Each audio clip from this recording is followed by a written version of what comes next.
Speaking of people banding together, let's get into this next Missouri story. A group of black Missouri football players announced Saturday that they would not play or participate in football activities until University President Tim Wolf resigned. The players, part of a group called Missouri's Legion of Black Collegians, were angered over Wolf's handling of recent events of racism on campus. And we just got word that the University President Wolf has resigned, saying he hopes this move will help people heal. No word from the players at this point. Stephen A., what's your reaction? I don't want to use the word happy because it's a shame that it had to come to this. An individual by the name of Mr. Wolf, Tom Wolf, the president of the university, lost his job. That's certainly not a cause for celebration. It's sad that it had to come to this, but it was necessary. He had to go. And he had to go, ladies and gentlemen, because as the president of a university, of an institution for higher learning, there were problems that obviously existed at this university. And you exercised a dereliction of duty because you weren't on top of these issues. And when it was brought to your attention, you appeared to be so lackadaisical about it in the minds of those who had brought it to your attention that an individual by the name of Jonathan Butler decided that he would protest by refusing to eat until you were dismissed or you exited your post. That a university football team with at least 32 African Americans decided, with the support of their coaches, to protest and join this group, Concerned Student 1950. They joined in and they said, we stand together. Now, you got to consider that because the Missouri football program brought in over $35 million to the university last year. For them to take this kind of stance, that's why the president ultimately had to resign today. Because had it not been something like that, chances are he would have attributed it to a systemic issue that we obviously are concerned about, pay attention to, and we need to address. Let's look at his statement from just last week. He issued a statement here, Skip, and he said, this is last week. According to Tom Wolf, president, racism does exist at our university, and it is unacceptable.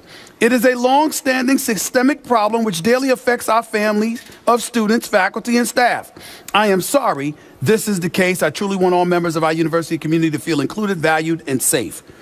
It said nothing about what you're going to do about it. It said nothing about how this is a concern that is a priority in my mind. You essentially gave lip service, which validated why Jonathan Butler felt the need to go on a hunger strike.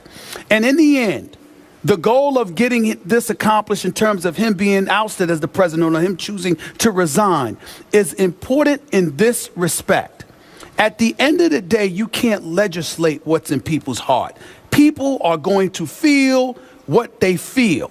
But at the end of the day, we can legislate to some degree how you act and how you perform, particularly when you are in a position of leadership as it pertains especially to young minds. And the fact that it came to this is not a cause for celebration. It's a cause of sadness because this is an institution of higher learning. And the fact that a university president has to resign, and we're talking about racism when it comes to students, to me, is a sad commentary. It's sad. I'm just going to leave it at that. Because if I go any further than that, I might go off. Love what you just said. Appreciate what you just said. And I want to point out once again, the power of athletes, college or pro, standing up, banding together, and bringing national attention to what for months actually had been a local issue around Columbia, Missouri. This had been going on for months. And it was mind-blowing to me how callous this president had been, how insensitive, how dismissive he had been at all that had been brought to him. Do you realize this is happening and this is happening? And he issued just last week another sort of callous, insensitive statement to me. Oh, that's, yeah, it's okay. We'll figure this one out. At least they have now instituted diversity training for this next January for new students. All new students have to undergo diversity training. This is a school of 35,000 students with 8% or so African American. Yes. Also, comprehensive racial awareness and inclusion curriculum will be added at Missouri. So this works. This can enlighten people. A lot of people just don't know enough. A lot of young white people come in and they just don't know. This can help educate, open minds, make aware. And it all started and ended because the football team took a stand. You can say, well, gee, is it really their... Yes, it is. It's okay to take a stand. Again, we can get on slippery slopes sometimes. You have to understand the issue.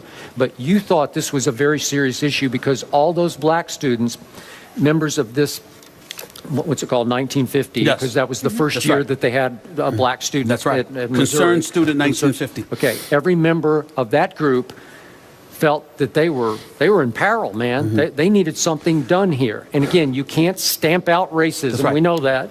But you can educate and enlighten enough that you begin to open minds and come to some meeting of those minds. Let me ruffle a few feathers here. Don't worry, Chuck. Don't get nervous. It's our editor. Let me be very, very clear. In this particular situation, it was more than appropriate. It was the right action to take. And to white Americans out there, accept the reality that to some level, racism still exists. Sure. It's just inescapable. It's a reality. Definitely But still to exists. black America, let me make this statement. Everyone who's white is not racist. And it's important to point that out because with this particular incident, it was warranted. But that doesn't mean we turn around and then the second somebody disagrees with us of a different hue, pigmentation, culture, etc., the second somebody might be oblivious or ignorant to what we are, what we believe, what we feel, etc., doesn't make them racist. Just like folks have an obligation to get whatever racist tendencies may be inside their bones, we have an obligation to appreciate that there are a lot of people in this God-fearing country that we live in who are not racist. And so don't be so quick to jump. That wasn't the case here.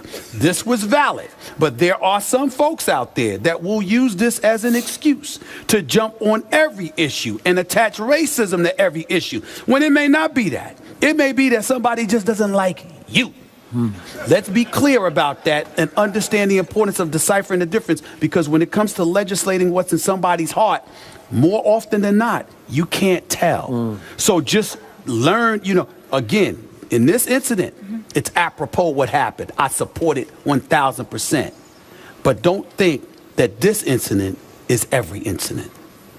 Well said. Yes, and it's a shame that the football players had to do this still in 2015, that But they it needs were right to be to done, do but it. they were right. They stuck together, and it was impactful, and I give Gary Pinkel credit, too, to stand behind them as well. And Lot of speaking credit. of wonderful people who stand together, here are servicemen and women. When we come back, we put a bow on our Veterans Day special here at Westover Air Reserve Base. Brady versus Rodgers. Who's the best in the NFL? We'll get into that next. Stay here.